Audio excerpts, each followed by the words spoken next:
Esto es una cosa compleja porque ese es el sentido. Si hoy Cristo se presentara diciendo que es Dios, ¿hasta dónde llega nuestra razón y qué es la fe, ¿no? Bueno, yo lo interpreto de una manera que os lo voy a contar sin querer ser larga, pero a mí me parece que en ese caso, Fernando Rielo lo que viene a decir, que las personas muy racionalistas lo ven francamente imposible, ¿no? Dice, se presentaría a lo mejor como un profesor de filosofía, un catedrático, ¿no? De filosofía, y diría, bueno, pues, y claro, ¿cómo esto se puede entender, ¿no? Hay otros que muy apegados, diríamos, a lo que es las emociones, la voluntad, el voluntarismo. Uno sería el racionalismo, otro el tipo voluntarista. Pues diría, pues yo no siento nada, es un señor normal, ¿no? A lo mejor se explica bien, habla bien, pero bueno. Y diríamos que ese mundo de las emociones, de las ganas, del deseo, tampoco le impediría interpretar esas palabras, ¿no? Que son, al fin y al cabo, complicadas o complejas. Y ya en la página 41, él va introduciendo este tema, dice, el criterio de credibilidad es místico. O sea, no es solo la razón la que te lleva a una fe, no es solo la voluntad la que te pueda llevar a una fe, sino el criterio de credibilidad es místico. Solo si se infunde un don divino, que le podemos llamar gracia fidei, la gracia de la fe, o donum fidei, el don de la fe, pues se puede en esa apertura, ¿no? En esa apertura, o sea, que alguien se queda no bloqueado por su razón o apegado a su razón o asfixiado por su razón, no apegado a su voluntad o apegada a su voluntad, o solo en un acto de apertura del hombre, del ser humano, y, siendo infundido un don divino, esa gracia de la fe, gracia fide o ese donum fide, entonces aparece el carácter de la religión. Estas son sus palabras, ¿no? Carácter de la religión. Por supuesto, no desaparece el carácter racional, no es que dejemos de ser racionales, pero hay que estar abierto a ese donum fide. Dice, ese don le llama en algún momento persuasión, ¿no? Es la creencia, esa creencia que es natural. Habría que recordar, ¿no? Y David recordará muy bien ahora, pues todo el libro de ideas y creencias de Ortega, esa creencia que es natural, mediante una razón abierta y generosa, diríamos, puede alcanzar de alguna manera ese hecho que es místico.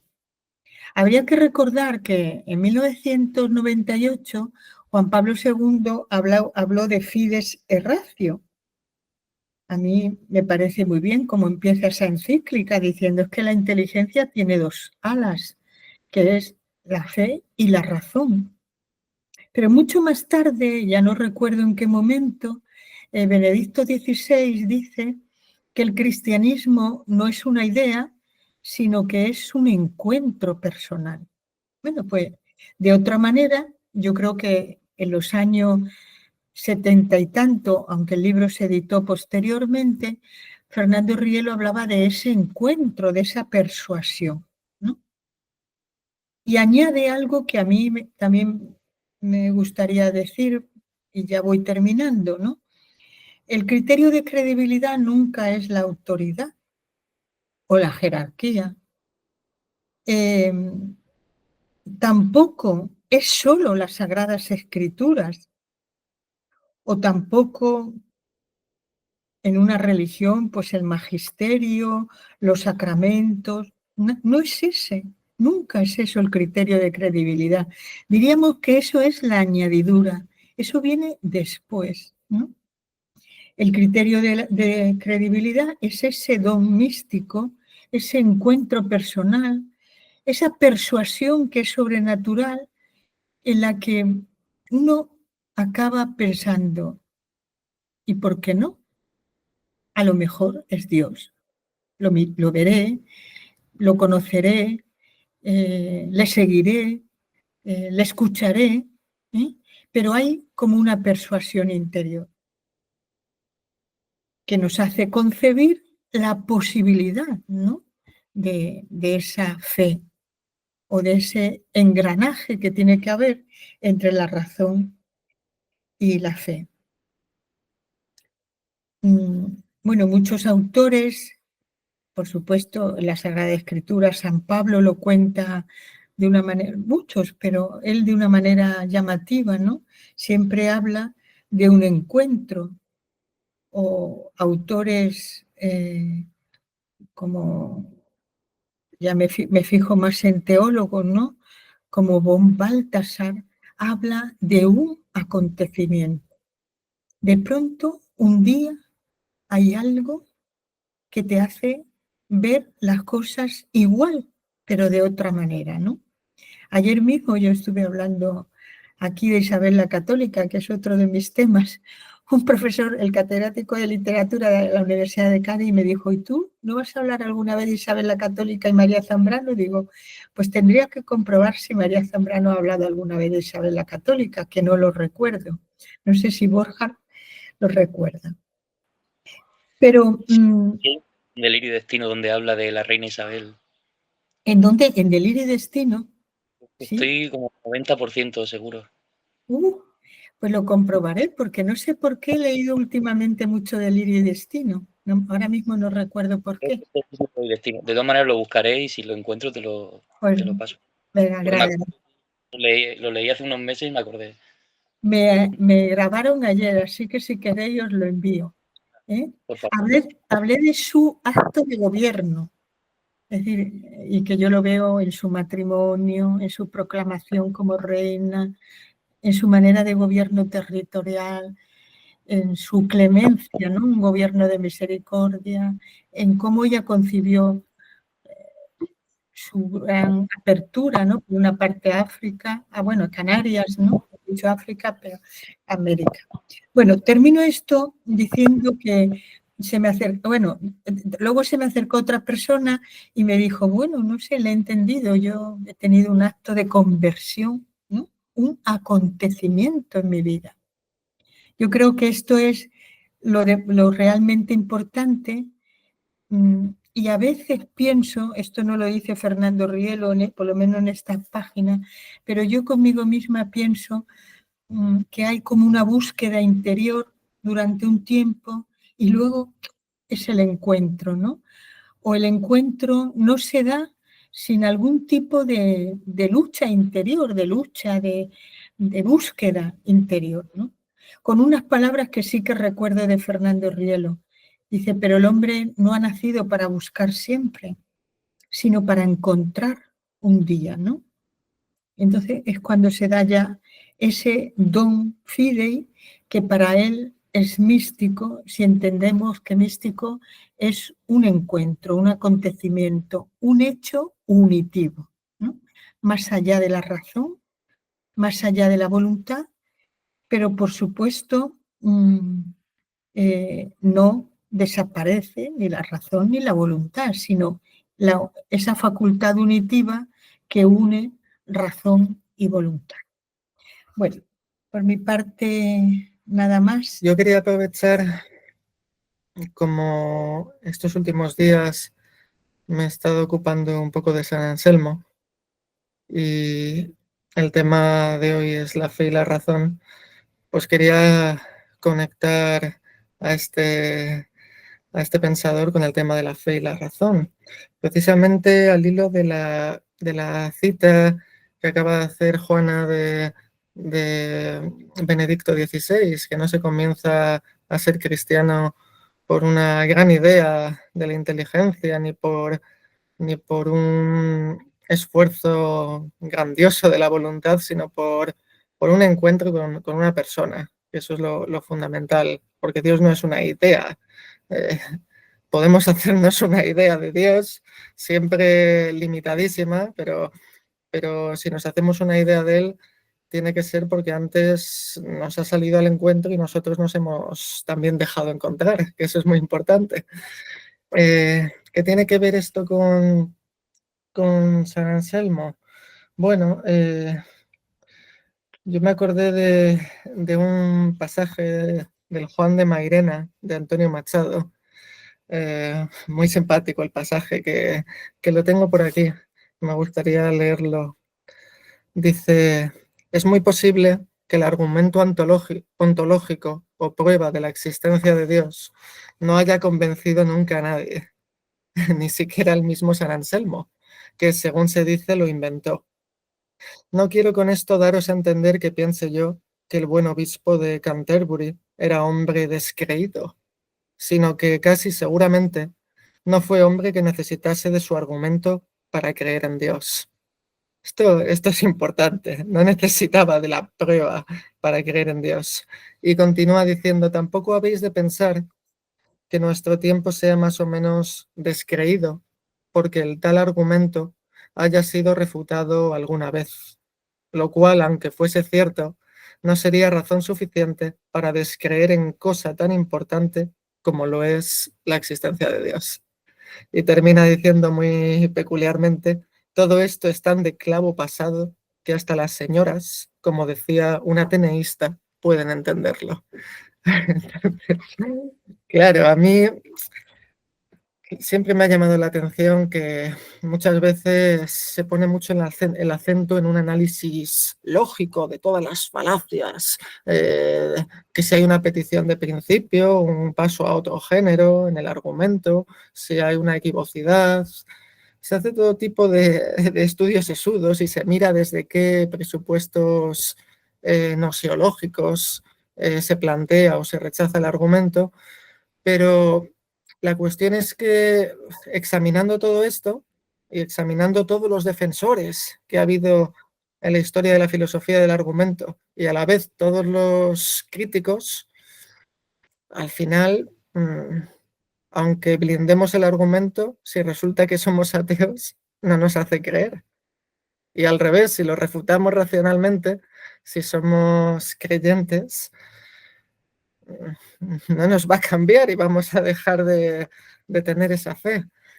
Entonces, claro, a mí siempre, yo lo que quería simplemente señalar es que a mí me parece que la filosofía en el Proslogion de San Anselmo no está simplemente en el capítulo 2, donde está la formulación primera del argumento contra el ateo, ni en el capítulo 3 solo, donde está la formulación contra el agnóstico. En el 4 luego hace una explicación San Anselmo de cómo es posible que el insensato diga en su corazón no hay Dios. ¿Cómo es posible?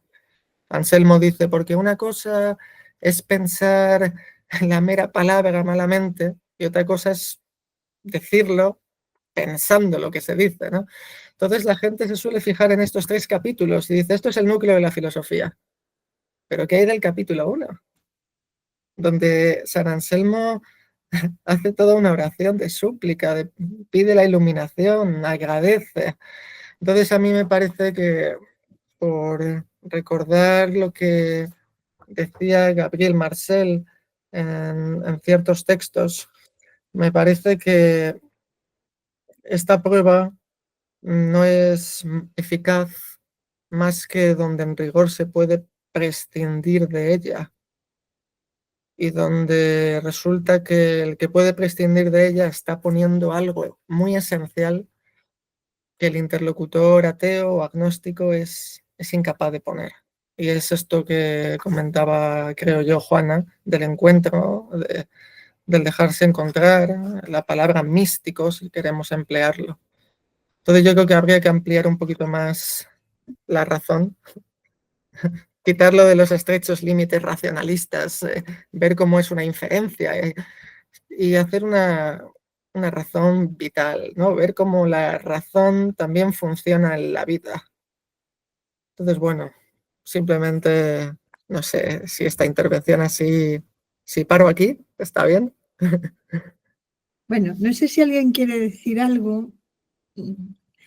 A mí se me ocurre, mira, yo fui profesora de la Universidad de La Laguna antes de la Autónoma, ¿no?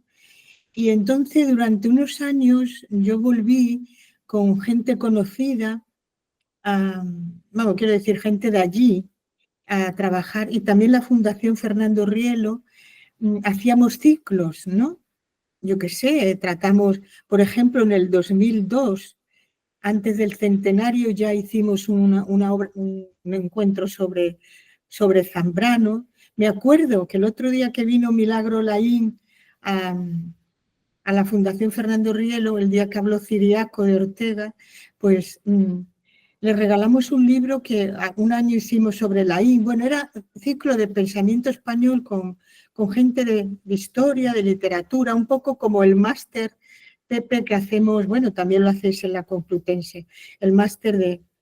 Bueno, y hacíamos esos ciclos, Zambrano, las raíces de la cultura española, no me acuerdo cómo llamamos los médicos humanistas, bueno, no me acuerdo.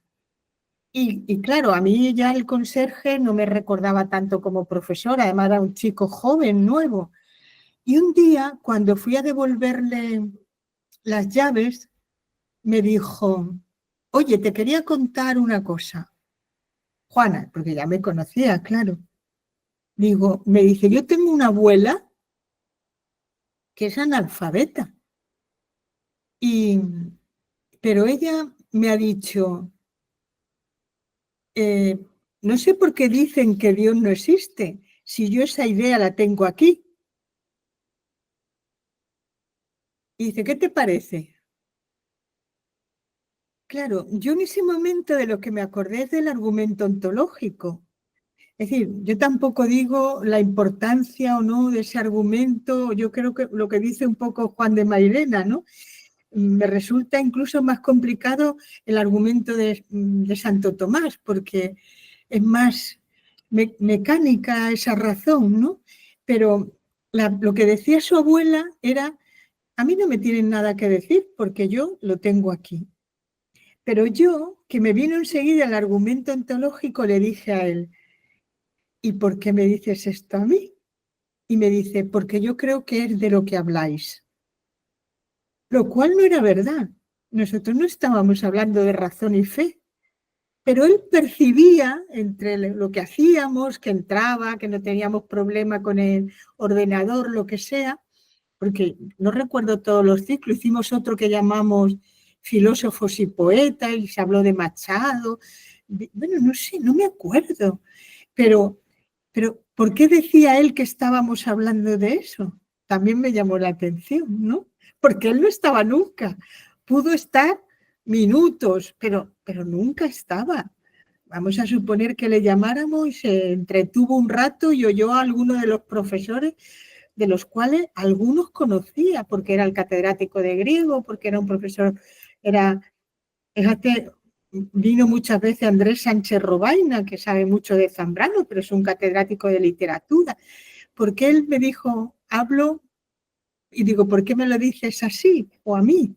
Y me dijo, porque creo que es de lo que habláis. Eso también me llamó la atención. Hay algo, ¿no?, que supone persuasión, ¿eh? Pero tampoco lo sé. Bueno, ¿algún comentario más?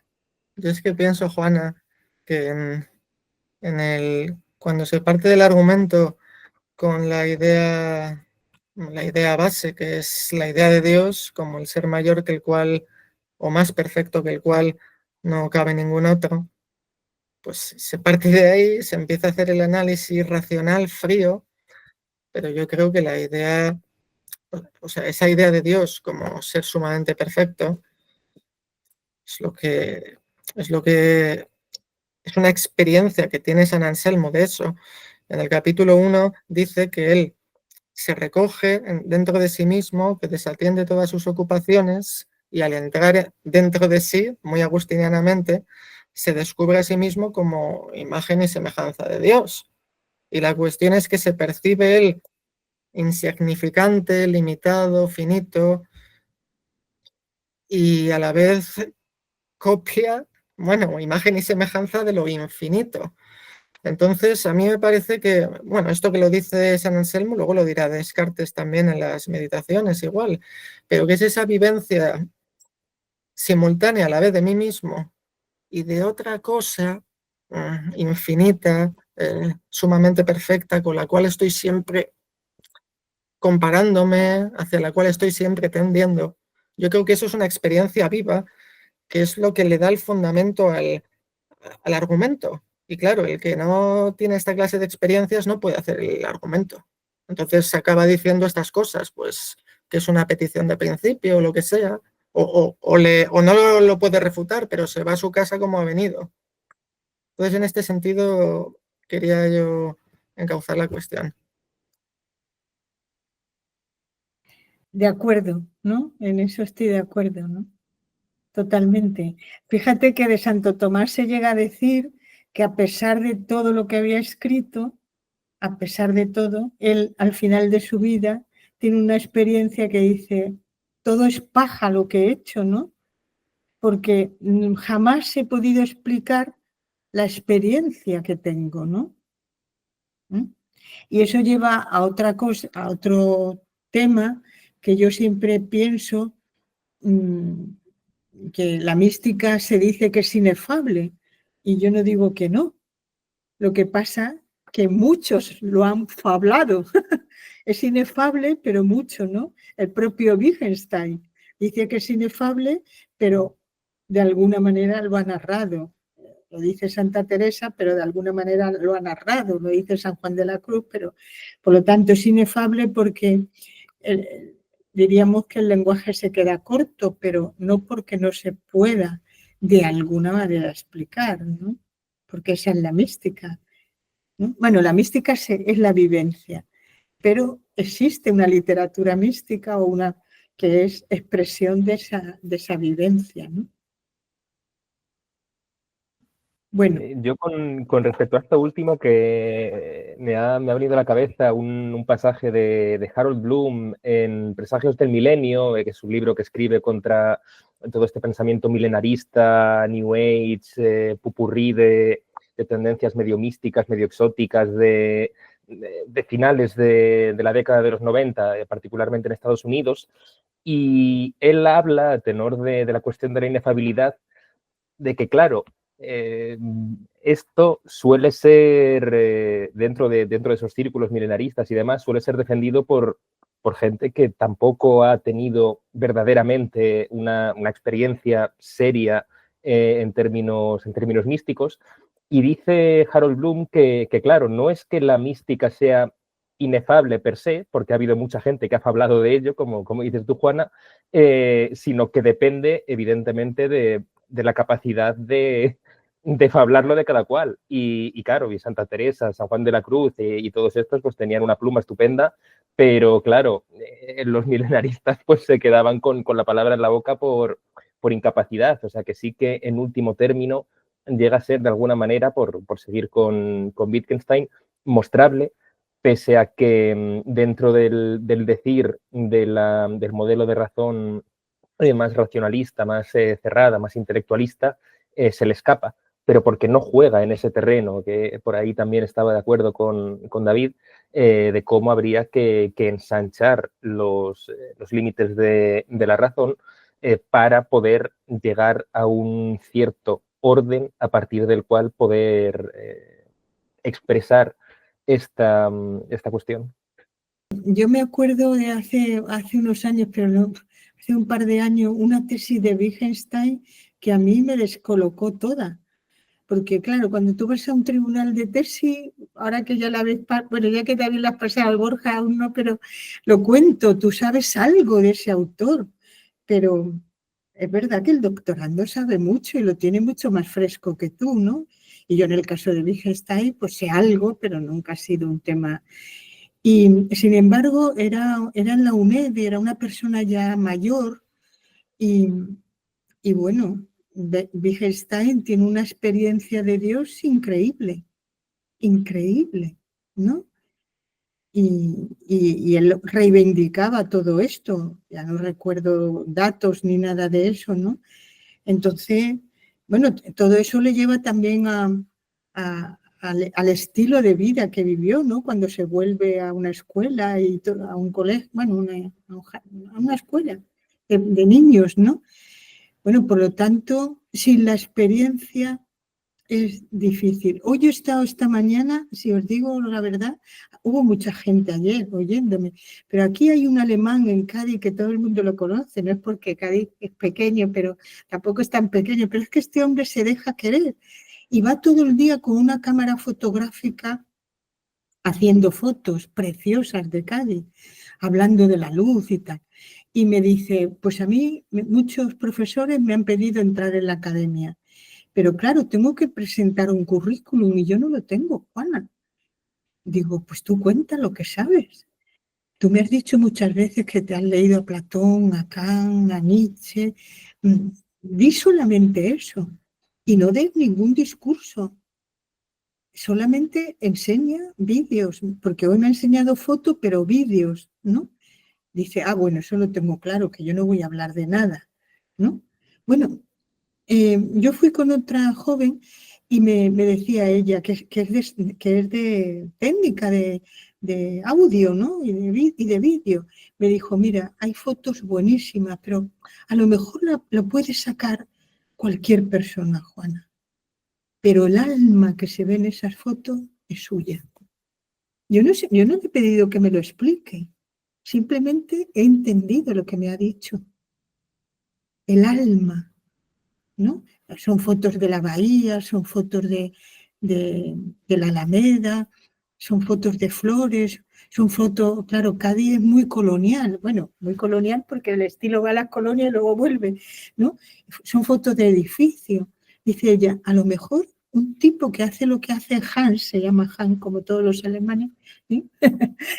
Bueno, pues puede sacar esa foto, pero el alma, de verdad que no le he preguntado, me he quedado callada, he entendido y ya está. El alma que pone esta persona, ¿no? Bueno, pues esa es la experiencia y yo esto es lo que reivindico siempre de Fernando Rielo. No somos inteligencia, solo. No somos voluntad, solo. Somos seres unitivos. Hay una frase del Evangelio que dice, dime dónde está tu corazón y te diré tu tesoro. Es decir, hay una forma de vivir que es unitiva. Y ese es el verdadero amor entre personas, en el amor con Dios, en el amor a una ciencia, en el amor de este hombre que se vino a Cádiz porque se enamoró de una gaditana. Esta gaditana ya muerto, él es ya mayor, ¿no? Pero él va mucho a Alemania, pero hay algo aquí a lo que él se siente unido. Y esa experiencia, pues yo entiendo que catedráticos como los de ayer, que yo estuve con ellos y él también, pues le diga, tú puedes entrar en la Academia Hispanoamericana. Ya está. ¿No? Es una experiencia. Somos seres unitivos, la experiencia viene ahí. Y luego ya tu razón, tú vas entendiendo lo que vives y vas amando lo que vives. Pero eso viene después, porque aquello que dice en el Fedón, ¿no? Platón de la auriga con 2 caballos, un caballo blanco, un caballo negro, una inteligencia y una voluntad. El auriga es la facultad auditiva, es la facultad que es síntesis. Y cuando tú te unes a las cosas, no lo entiendes todo, pero sabes lo que estás haciendo. Esa es mi explicación estructural de la condición humana, que no es mi explicación, es la que dice Fernando Rielo, y yo lo entendí la primera vez que lo explicó. Yo hacía tercero de filosofía y pensé, me está explicando Platón mejor que lo que me han explicado esta mañana en la Complu. Eso es lo que yo pensé, ¿no? Comentar esto último que has dicho, porque a mí lo del tema de razón y fe me recuerda a San Agustín, que se considera que es como de los primeros que intenta unirlos. Claro, y cuando me pongo a ver el contexto histórico, los 4 primeros siglos de cristianismo, hubo una guerra abierta entre cristianismo y filosofía. Y Zambrano a veces parece que apunta a que que la filosofía casi rozaba la religión. Y era como si fueran dos doctrinas que buscaban lo mismo y es una especie de camino espiritual. Y me parece interesante esto, el que es lo que cree San Agustín, que Platón es, parece que está denunciando el cristianismo. Entonces tiene todo el sentido lo que dices de que Fernando Rielo, mediante un estudio de la estructura mística del hombre, esté explicando a Platón. Simplemente eso, que me parecía interesante, que a lo mejor ese conflicto entre fe y razón habría que ver que quizá no es tan conflictivo, porque al final San Agustín parece que lo que defiende es que la razón está iluminada por algo sobrenatural siempre. Que cuando comprendemos algo estamos, de algún modo, ya teniendo algo sobrenatural que se está dando allí. O sea, aunque sea un teorema matemático. Fíjate que a veces se dice, uno, bueno, no sé lo que vosotros pensáis, pero uno piensa que los sentimientos pertenecen al área volitiva, ¿no? Al alma volitiva, vamos a decirlo con esas palabras más griegas. Pero el propio Hegel dice que el sentimiento es la puerta abierta al pensamiento, también lo dice después. Los filósofos españoles yo creo que lo han vivido, ¿no? El propio piensa el sentir, siente el pensamiento, que dice Unamuno.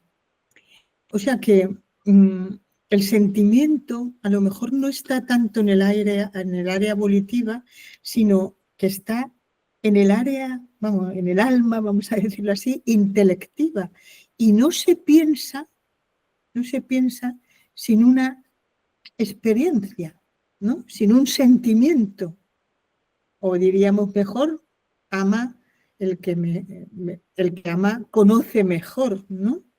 El amor no es, ¿cómo se dice? Que el amor es lúcido, ¿no? El amor no es ciego, ¿no? El amor lo que te hace ver es lo que los demás no ven porque tú amas, ¿no? Cuando estás enamorado no es que piense, no, es que ver lo que los demás no ven, ¿no?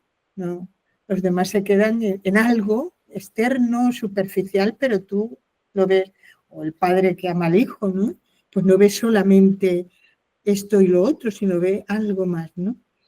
Bueno, pues en el fondo es, como todo está relacionado, ¿no?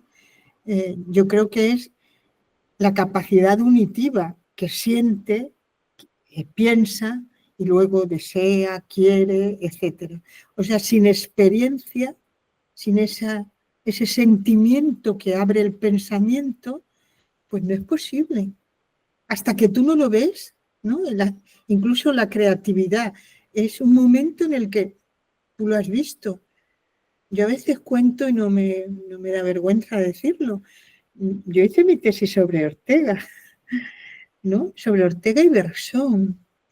Pero yo hice una tesis bien, bueno, no, pero fue un año y medio después escribiendo una cosa sobre Galdós y María Zambrano cuando yo dije, anda, esto es mío. O sea que la tesis para mí, si hago un recuento de lo que me pasó, es mucho más mecánico que el momento que yo dije, yo veo las cosas de esta manera. Y fue cuando iba a decir cuando Dios quiso, cuando fue, ¿no? En un momento me propuse hacerlo con toda la intención, pero no fue hasta un momento en que algo encajó.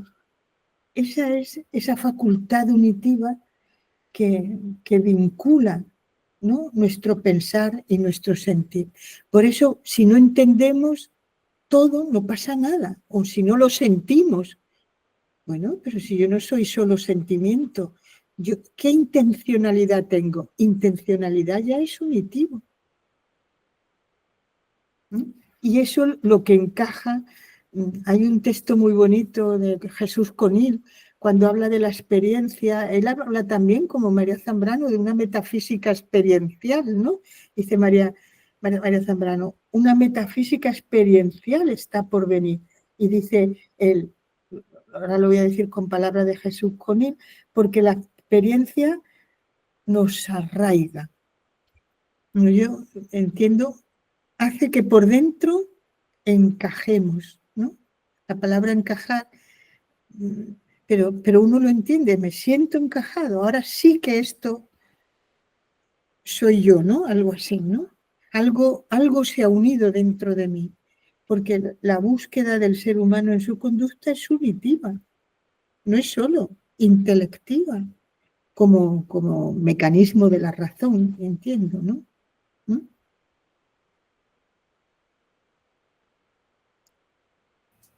Entonces, Fernando Rielo entendería este dinamismo unitivo desde el punto de vista del amor.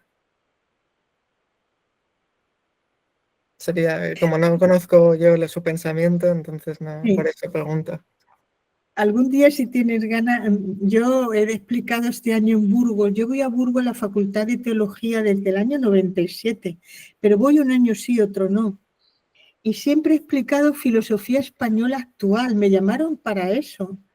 Y cuando me llamaron, yo dije, vale, pues explico a Ortega, a Zambrano, y me dijo, no, yo quiero que explique los vivos, o sea, los que salen en los periódicos, me dijo el profesor Trías, que le des criterio acerca de Trías, de Sabater, de Rubén de Ventós. Luego nunca logré que la autónoma se pusiera como optativa, por más, yo no pedía ninguna, nunca. Pero bueno, yo explicaba eso y ya últimamente, que es lo que ahora explico como jubilada, yo he dicho, como solo explico en la licenciatura, explico Dios en filósofos contemporáneos. Y este año he explicado Zambrano y Fernando Rielo, ¿no? Bueno, lo que ha dicho Pepe, ¿no? Yo creo que, igual que me parece que María Zambrano está en la línea órfica, pitagórica, plotiniana, ¿no? Agustiniana, yo creo que Fernando Rielo está ahí. Y claro, por decir, o sea, digo, te iba a decir esto porque los alumnos les dije, bueno, está en PDF, también hay un libro, a mí me gusta leer más el libro, Concepción mística de la antropología de Fernando Rielo. Te gustará, yo creo, leerla, ¿no?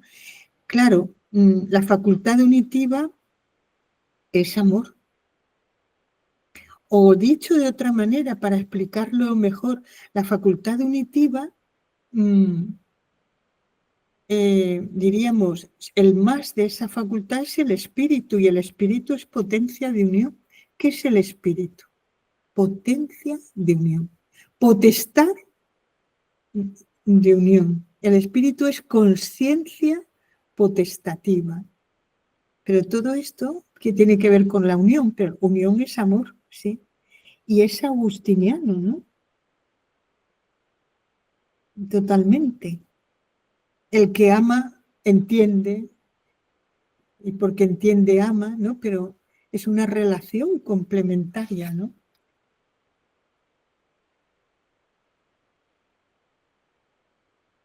Ayer dijo una cosa que después un académico, el director de la academia, me dijo, no sé, él es abogado, pero me dijo, yo Duns Scoto lo admiro, ¿no?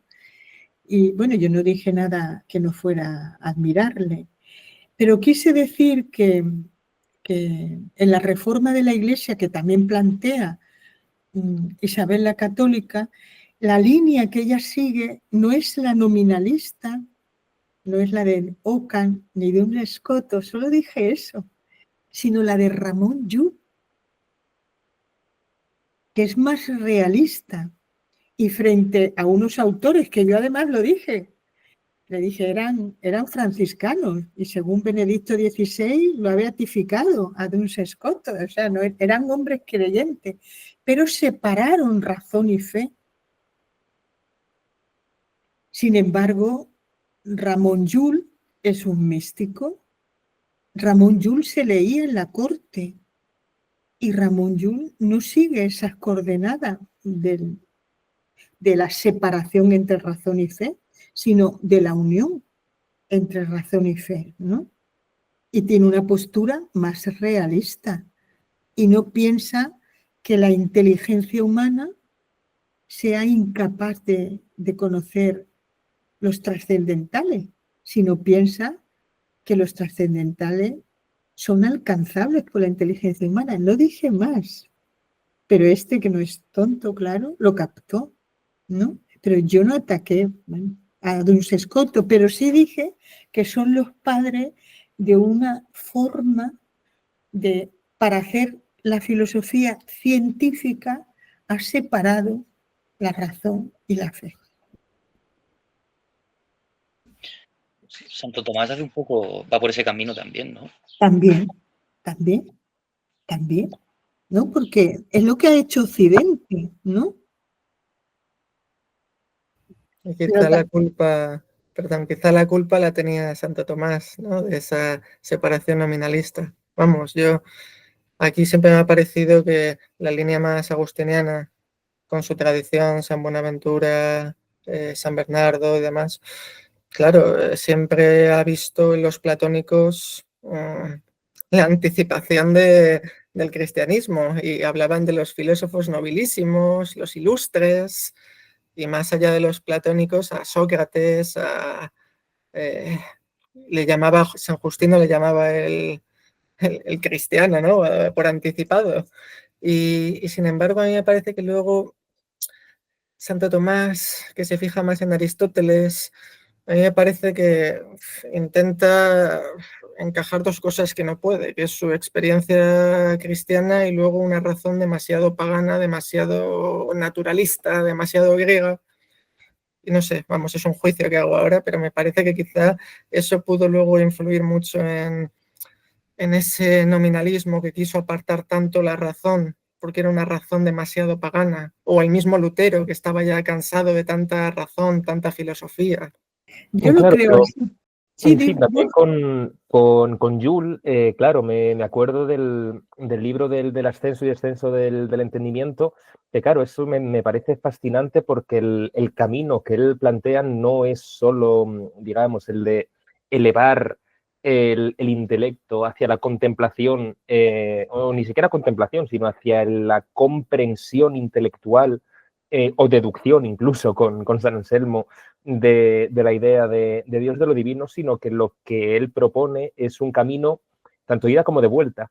Que claro, me parece que también resuena en Zambrano, en el texto este de Claros del Bosque, método, el de hay que dormirse arriba en la luz y hay que velar abajo en la oscuridad intraterrestre y demás, es el doble camino de ascenso y descenso del entendimiento propuesto por Jules, que claro, que está radicalmente transido de este agustinianismo pasado por muchos filtros, incluso medio alquímicos, medio místicos, de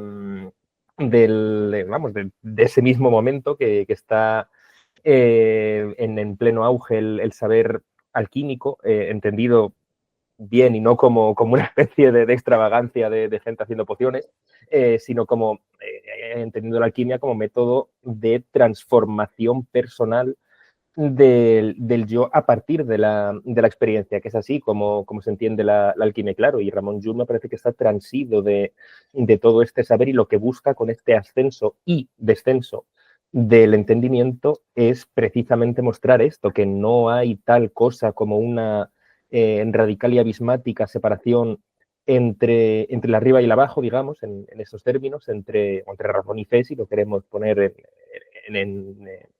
así, sino que hay un doble camino, una doble vía, un doble método para subir hacia ello, pero también para que ello mismo baje, que tampoco consiste simplemente en decir, vale, pues voy arriba y yo ya he estado arriba, entonces vuelvo a bajar y ya está. No, no, no. Lo fundamental es que eso que está arriba también baja, que es el lema alquímico por excelencia de la piedra roseta, perdón, de la piedra esmeraldina, es así arriba como abajo, en esta, ya por ponerlo en esos términos, en esta correspondencia o integración de lo macrocósmico y lo microcósmico, en esta experiencia de unificación, de integración es donde está toda la enjundia del tema, y no simplemente en poner una barrera y alejar o a lo divino o a la idea o a lo que fuera del alcance humano, de la dimensión humana, sino precisamente en buscar las vías para integrarlo. Yo quería comentar también, por romper una lanza a favor de Santo Tomás, que en el fondo esta distinción radical entre razón y fe también está en San Pablo y Tertuliano y compañeros de San Pablo. También hace una distinción muy radical entre la sabiduría humana y la sabiduría espiritual. Que esta sabiduría espiritual tiene que ver con este descenso de lo divino, como dejarnos llevar por el espíritu y no tratar siempre de entender qué está pasando. Pero gracias a esa distinción también San Pablo creo que es el que define la fe como certeza de lo que se espera o certeza de lo invisible también, que es una definición preciosa de fe. Me encanta, hay traducciones que dicen garantía de lo que se espera. ¿Garantía? ¿Cómo puede ser garantía? Si no es, ¿no? Que certeza también ya es difícil entender cómo puedes tener certeza de lo que se espera, pero es precioso. Y yo creo que eso también lo consigue hacer por poner un abismo entre eso, esa esperanza y esa fe, y lo otro que es comprender lo visible, comprender la naturaleza, como entender. O sea, parece que sí que en el fondo en San Agustín, aunque los intente unir, ya son dos elementos separados, que es el entender y el creer, que él los une, pero está jugando a unir dos piezas que él ya recibe separadas, que son filosofía y cristianismo, razón y fe. Entonces, no sé, o sea, como que creo que también a veces es importante quizá ver la distancia entre ambos, aunque luego haya que unirlas. Y no sé, son dos piezas que como Zambrano nunca habla mucho de la fe. Yo no recuerdo ningún pasaje de la fe. Yo siempre tengo dudas sobre cómo se unen en su idea de razón poética. Yo creo que están unidas, pero no sabría cómo explicar de qué modo las une. Sí, Borja se acuerda de más cosas de Zambrano que yo. Yo estos días, la hija de Laín, cuando ha estado en la fundación, me ha regalado la nueva edición de Antropología de la Esperanza, que por cierto, yo la he leído varias veces y he hecho una reseña que ella me ha dicho que se va a publicar en ABC Cultural, ya se la he dado, ¿no?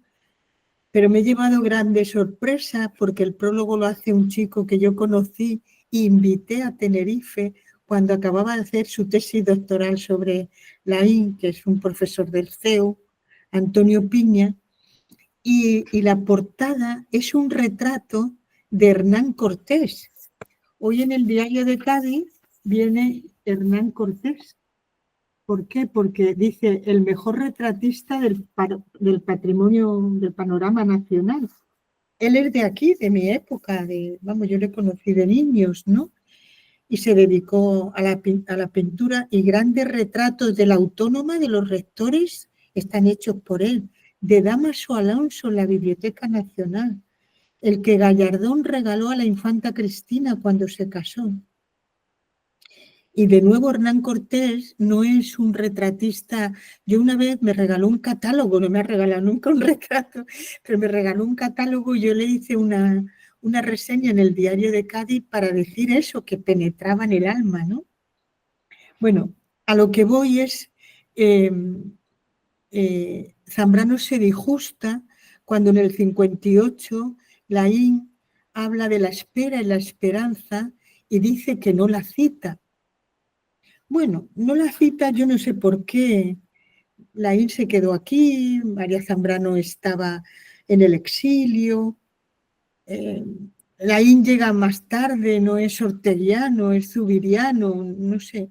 Voy a decirlo de una manera muy fea, pero no es amigo de María Zambrano, no es esa corriente, ¿no? Pero claro, María Zambrano habla mucho de la esperanza. Y cuando se habla de la esperanza, difícilmente no se habla de la fe, porque el propio Laín dice que una cosa es la espera, el estado de alerta en el que todo animal psicoorgánico, incluido el hombre, vivimos, pero la esperanza es una espera confiada. Yo estoy en espera de muchas cosas, ¿no? Pero la esperanza es una esperanza. Y fíjate, el Papa Francisco ha dicho, este es el año del jubileo de la esperanza, esperanza que no defrauda. Y de nuevo es una paradoja, porque la esperanza no siempre se cumple, ¿no?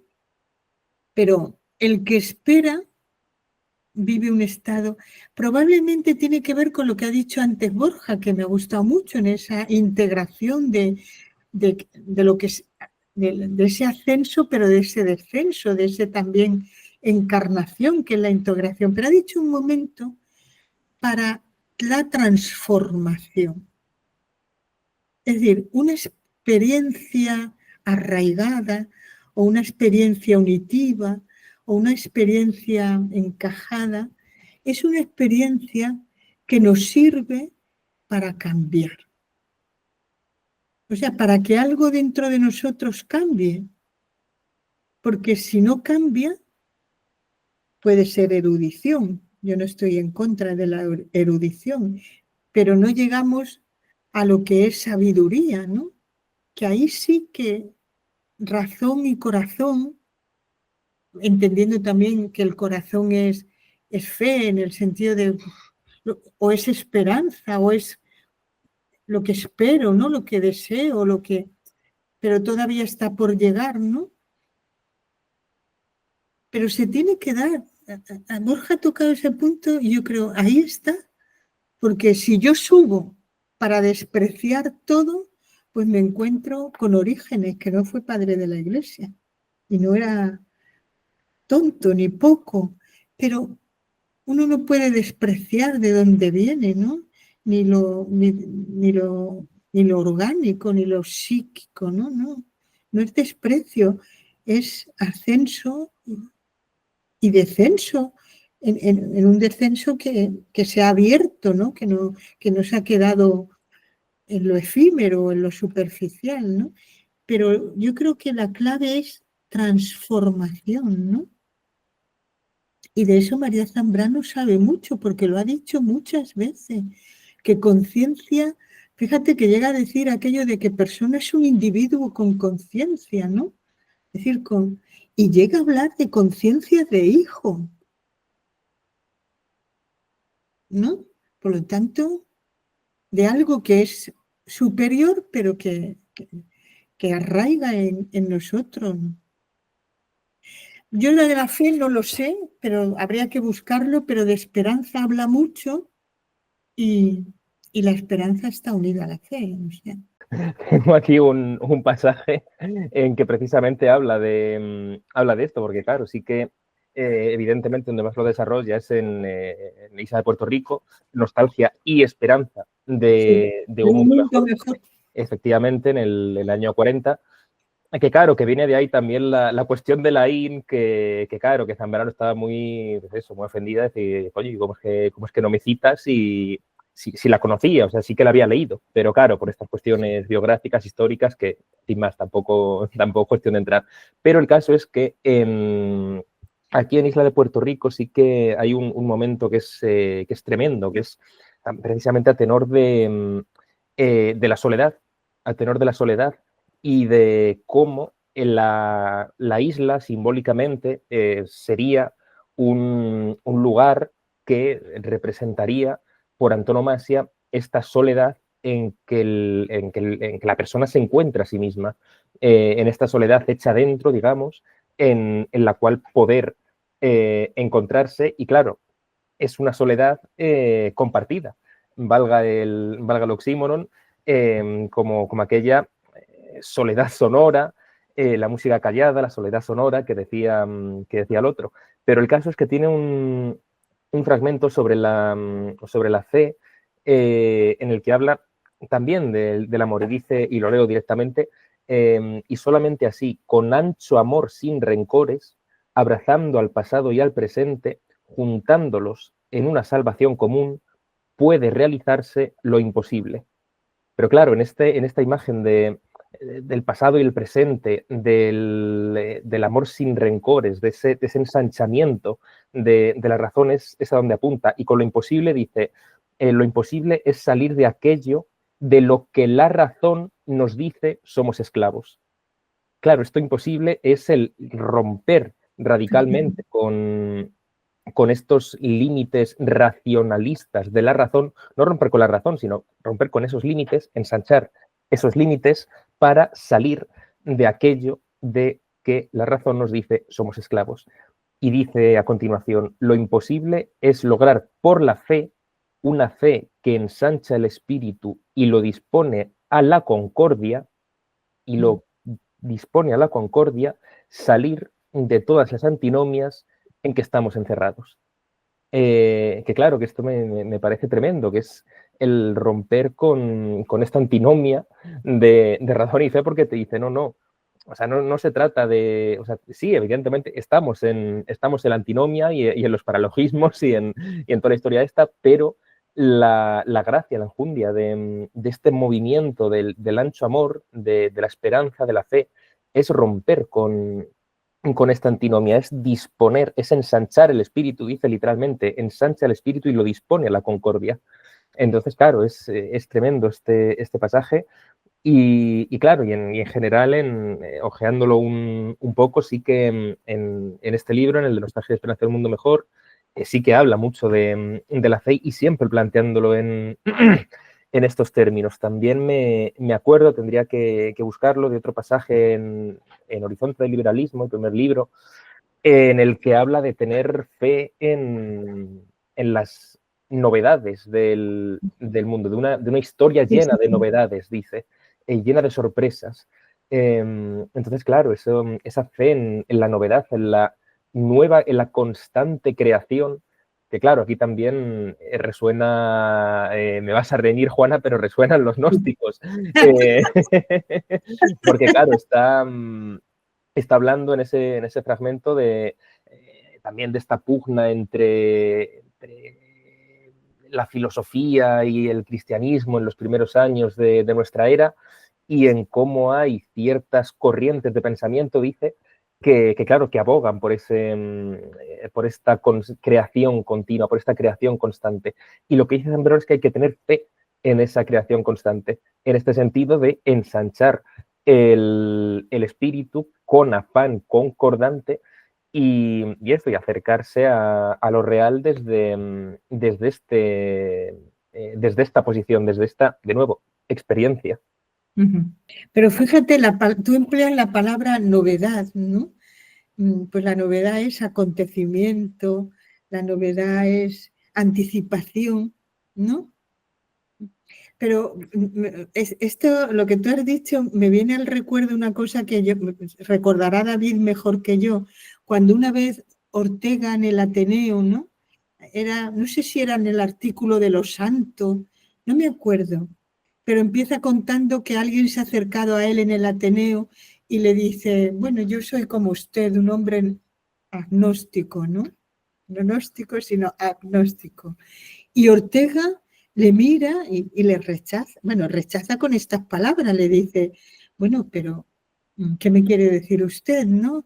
Eso es como si usted se acerca a mí diciendo que ha perdido un sentido, el del tacto, el del olfato, el de la vista, y se siente contento. A mí me falta el sentido de Dios, pero yo lo lamento, ¿no? Lo cuenta de otra manera, ¿no? Es que arrumbar o excluir, y eso es lo que yo veo nefasto, perdonad, de aquella separación entre fe y razón, porque aquello nos ha llevado a aquellos lodos, a estos barros, porque es entonces decir, todos podemos vivir sin este mundo. O hay que partir de esa exclusión, ¿no? Bueno, a mí me parece, podríamos vivir unos entendiéndolo y otros no, pero no excluyéndolo, ¿no? De la filosofía, por ejemplo, ¿no? No excluyéndolo. Yo creo que ahí nuestro Ortega le dio un verdadero corte a aquel joven. Si a usted le falta un sentido, laméntelo. Yo también me falta ese sentido, pero lo lamento. Porque si me faltara el sentido del gusto, pues lo lamentaría, viviría, ¿no? Pero diría, qué pena, ¿no? Que me dé igual tomar un cordero segoviano que, no sé, ¿no? Pues me daría pena, ¿no? Pues esa exclusión, y ahí María Zambrano no lo excluye nunca, jamás, ¿no? Tiene muchos artículos que tendríamos que ver, filosofía y cristianismo, tantos, ¿no? En donde ella vuelve sobre eso, ¿no? Y seguro que sobre la fe, ¿no? Sobre algo que es novedad. No podemos pensar que ya tengo controlado el mundo, ¿eh? A mí esto me parece fundamental. Pensar que tengo controlado el mundo. Claro, es que eso, ahí podemos hablar de algo más parecido a la espera, donde el hombre en su pura naturalidad, pues tiene una facultad de razón con la que lo domina todo y entonces va anticipando los placeres y los dolores, entonces va organizando su vida así y así va esperando unas cosas y temiendo otras, pero la clave es que, claro, eso es reducirlo todo a mí mismo y lo contrario, la esperanza, la que se basa en la fe, se basa en eso, en la apertura a lo novedoso, a lo inesperado. Y, y claro, el problema a mí me parece es que esto hoy en día, pues, o sea, hay que mostrar que es razonable, como se suele decir, o que tiene una estructura racional también esta clase de vivencias. Porque si no se piensa que la fe y la esperanza religiosas son, no sé, pues como suelen decir, pues un sentimiento extraño, una forma de consuelo. Entonces, como que habría que mostrar que efectivamente hay una razón abierta y que la fe y la esperanza son razonables. Claro, a mí Sí, ahora me viene mucho porque me acabo de leer, ojear de nuevo el libro, no leer, ¿no? El libro de Laín. Él llega a decir que la existencia es esperanza, ¿no? Ahora, fijaos, no siendo él de la línea de Zambrano, ni siquiera de la de Ortega, ¿no? Aunque él quiere mucho a Julián Marías y la apoya, y ya sabéis, toda la trayectoria académica y también política de Laín, ¿no? También me viene al recuerdo mucho Laín, porque Laín pasaba los veranos aquí en Cádiz. Él es un hombre que la gente de Cádiz le cree que es de aquí, que no es de aquí, pero bueno, pero a lo que voy es que habla de la esperanza, habla de muchos tipos de esperanza y uno de ellos es la vocación. La vocación es una palabra que ama María Zambrano y que ama Ortega y que tiene que ver con ese arraigo de la conciencia. Yo creo que lo he hablado alguna vez con David, porque David se vino este año a darle ya le he puesto las notas a los chicos del máster, les habló, porque yo este año no explicaba a Zambrano, sino a Ortega, ¿no? Y entonces vino él, bueno, hemos hablado del fondo insobornable, ¿no? Hay algo que es una llamada que ya no es sin... No, es que la propia... María Zambrano en algún momento dice un fondo inalienable, es lo mismo, ¿no? O sea, hay algo que está en lo más íntimo de la conciencia humana, ¿no? Y eso tiene que ver, para mí, es con la idea del espíritu, y ahí es donde Fernando Rielo habla del espíritu, del hecho místico. O sea, Fernando Rielo lo que llega a decir, ¿quién es el hombre? Y te vienen aquí miles de definiciones. Bueno, pues digo una nueva, el hombre es un ser místico. ¿No? Porque es un ser con espíritu, ¿no? Es un ser místico. Y eso está abierto pues a la fe, a lo insobornable, a la vocación, etcétera. Si no nos vemos, feliz verano, pero siempre podemos seguir conectándonos, que a todos vaya bien, a Borja que entregue la tesis, a David que ya está en la tesis, a Pepe que no se olvide que la tiene que hacer. Bueno, pues muchas gracias. Nosotros esto lo hemos grabado, os lo mandamos luego, ¿de acuerdo? Perfecto. Venga, muchas Gracias. gracias. Gracias. Eso, si no nos vemos, muy buen verano. Chao. Igualmente.